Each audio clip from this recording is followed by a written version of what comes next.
আসসালামু আলাইকুম ভিউয়ার্স, আজকে আমি দেখাবো হচ্ছে স্বপ্নের পদ্মা সেতু দিয়ে এবং কি স্বপ্নের পদ্মা সেতুতে চারদিকে যে দৃশ্যটা আসলে সেটা আমি ফুল ভিডিওতে আজকে দেখাবো। এবং কি আমি যে গাড়িতে আসি এখন সেই গাড়ি থেকে কিন্তু আমি ভিডিও করতেছি এবং কি গাড়ির ভিতরে থেকে ভিডিওটা করতেছি, কারণ হচ্ছে গাড়িটা হচ্ছে এসি গাড়ি, খোলার কোনো সিস্টেম নাই। যদি সিস্টেম থাকতো তাহলে কিন্তু অবশ্যই আমি বাইরে থেকে ভিডিও করে আপনাদের দেখাইতে পারতাম।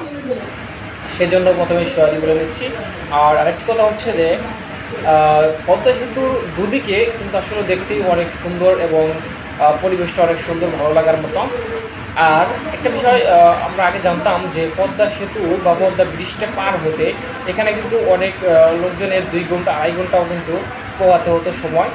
আর সেই ক্ষেত্রে এখন এই পদ্মা সেতুটা বা পদ্মা নদীটা পার হতে মাত্র সময় লাগে 4 থেকে 5 মিনিট। যদি গাড়ি টানো ভালো থাকে তাহলে 5 মিনিটের মধ্যেই কিন্তু এই পদ্মা সেতুটি পার হয়ে যাচ্ছে। আর এই সময়টা আপনার আগে যে সময়টা লাগছিল সেটা হচ্ছে 2 থেকে 3 ঘন্টাও লাগছে। আর হচ্ছে রাত্রি হয়ে গেলে পারাপারের ব্যবস্থা কিন্তু বন্ধ হয়ে যেত। মানুষ ঢাকা শহর থেকে শরীয়তপুর অথবা শরীয়তপুর থেকে ঢাকা যেতে পারতো না। এখন কিন্তু সেই সিস্টেমটা চেঞ্জ হয়ে যে কোনো সময় হচ্ছে আপনি ঢাকা যেতে পারছেন এবং কি ঢাকা থেকে শরীয়তপুরে ঢুকতে পারছেন। শরীয়তপুর, মাদারীপুর, সকল গোপালগঞ্জ সকল দিকে কিন্তু আপনি যেতে পারছেন।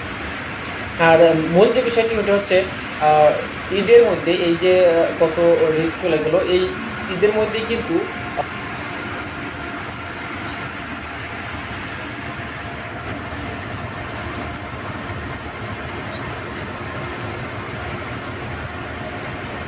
মোটরসাইকেল চলাচল শুরু হয়েছে, কিন্তু এর আগে মোটরসাইকেল চলাচল সম্পূর্ণরূপে নিষিদ্ধ ছিল।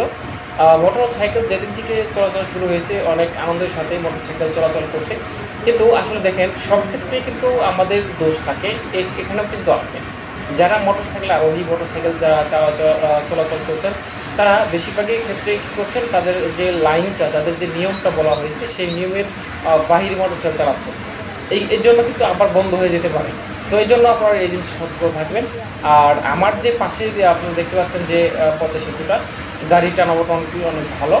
তো ধন্যবাদ সকলকে আমার ভিডিওটি দেখার জন্য। আর আমার পেজ বা আমার ফেসবুক পেজটা যারা এখনও ফলো করেনি অবশ্যই ফলো করে লোকমান টেক্স ফেসবুকের পেজের সাথে থাকবেন। এবং যারা আমার লোকমান মিক্স ভিডিও ইউটিউব চ্যানেলটি এখনও সাবস্ক্রাইব করেনি অবশ্যই লোকমান মিক্স ইউটিউব ভিডিও চ্যানেলটি সাবস্ক্রাইব করে চ্যানেলে পাশে থাকবেন।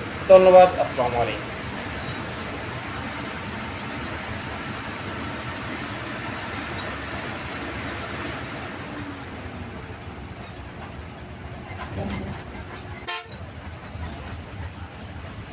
নাড়ুবা নাড়ুবা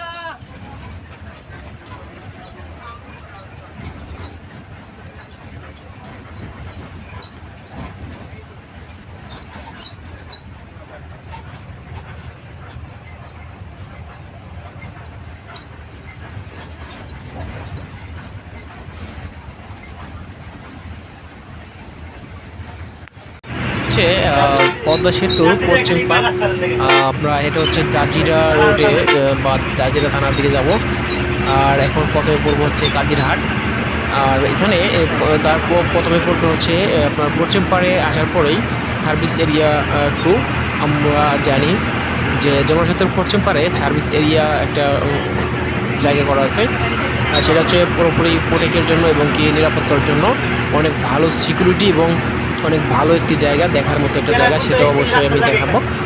সাথেই থাকুন। যে সার্ভিস এরিয়াতে বাংলাদেশ সরকার যখন এদিকে আসেন অবশ্যই সেইখানে নামেন এবং কি হয়তো বা 1 ঘন্টা বা 2 ঘন্টার জন্য রেস্ট করেন। খুব ভালো একটি জায়গা এবং কি দেখার মতো জায়গা। সার্ভিস এরিয়া 2 এই সামনেই হচ্ছে সার্ভিস এরিয়া 2, সেখানে আমরা একটু পরে চলে যাব। আর সাথেই থাকুন।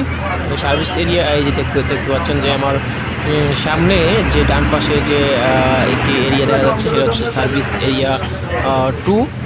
এখানে 24 ঘন্টা বিভিন্ন বাহিনীর লোকজন থাকে এখানে এবং কি নিরাপত্তাজনিত কারণে সার্ভিস এরিয়া 2টা এখানে করা হয়েছে। এবং কি ভিতরে অনেক সুন্দর একটি মনোরম পরিবেশ, দেখেন এখানে লেখা আছে সার্ভিস এরিয়া 2।